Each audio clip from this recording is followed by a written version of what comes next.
Assalamualaikum warahmatullahi wabarakatuh. Halo teman-teman, perkenalkan saya Nur Hajra, mahasiswa Ilmu Komunikasi. Nah, di sini saya akan menjelaskan tentang Situational Crisis Communication Theory atau yang biasa disingkat SCCT. Nah, ini adalah teori yang diciptakan oleh Timothy Combs yang membahas bagaimana organisasi sebaiknya merespon suatu krisis. Nah, di sini maksudnya adalah setiap krisis itu memiliki tingkat kesalahan yang berbeda, dan publik punya persepsi sendiri tentang siapa yang harus bertanggung jawab atas krisis yang terjadi. Nah, dari sini organisasi memilih strategi komunikasi yang tepat agar reputasinya tetap terjaga. Dalam situational crisis communication ada 3 jenis krisis utama, yaitu victim crisis, accidental crisis, dan preventable crisis. Nah, victim crisis, di sini organisasi sebagai korban. Contohnya, ketika organisasi itu mengalami bencana alam, rumor, atau tindakan dari pihak luar. Nah, pada situasi inilah, publik biasanya tidak menyalahkan organisasi sepenuhnya, karena mereka juga terkena dampaknya. Kemudian accidental crisis.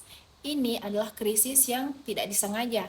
Misalnya, krisis yang terjadi akibat kesalahan teknis atau kecelakaan di suatu organisasi. Di sini publik menganggap bahwa organisasi punya sebagian tanggung jawab, tapi tidak sepenuhnya salah. Kemudian preventable crisis. Ini adalah krisis yang bisa dicegah. Contohnya adalah kelalaian internal atau manajemen yang buruk dalam suatu organisasi. Ini adalah kategori krisis yang paling berat karena publik melihat bahwa organisasi itu betul-betul bersalah sepenuhnya, sehingga tuntutan pertanggungjawaban lebih besar. Lalu bagaimana organisasi merespon krisis yang dialaminya? Nah, di sini Combs menawarkan beberapa strategi. Yang pertama, ada namanya denial atau non-existence. Nah, ini dipakai ketika krisis sebenarnya tidak ada atau tidak terjadi. Misalnya hanya rumor. Organisasi bisa menegaskan bahwa isu tersebut tidak benar. Isu tersebut hanya rumor. Kemudian diminish atau distance strategi. Ini adalah tipe krisis yang cocok untuk mengatasi krisis yang tidak disengaja. Di sini organisasi menjelaskan bahwa kejadian tersebut tidak direncanakan atau dampaknya tidak akan sebesar yang dibayangkan oleh publik. Kemudian yang ketiga, ingratitude. Nah, di sini organisasi berusaha membangun pendekatan dengan publik, misalnya dengan mengingatkan kontribusi positif yang pernah dilakukan organisasi terhadap masyarakat, atau menyampaikan ucapan terima kasih kepada masyarakat. Kemudian, mortification. Ini adalah tipe yang digunakan saat organisasi memang bersalah.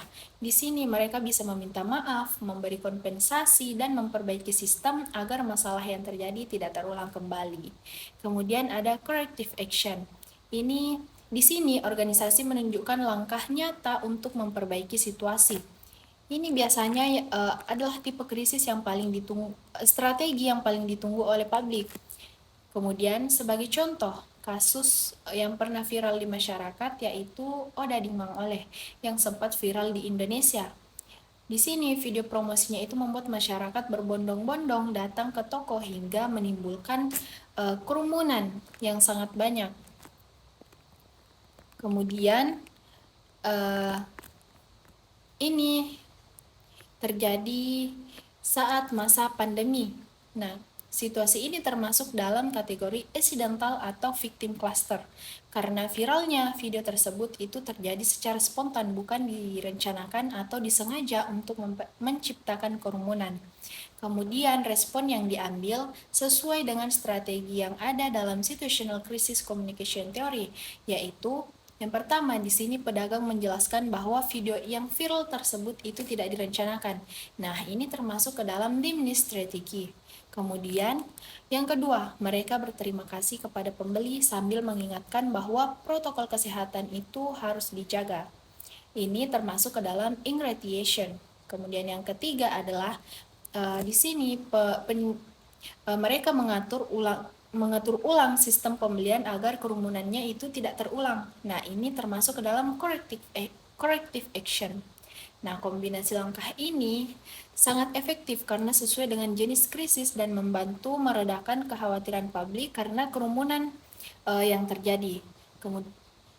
Kemudian kesimpulannya adalah situational crisis communication theory ini membantu kita memahami jenis krisis dan menentukan strategi komunikasi apa yang paling tepat untuk kita lakukan ketika mengalami sebuah krisis. Nah, dengan begitu organisasi dapat menjaga reputasi meskipun sedang berada dalam tekanan. Sekian dari saya, terima kasih telah menonton. Wassalamualaikum warahmatullahi wabarakatuh.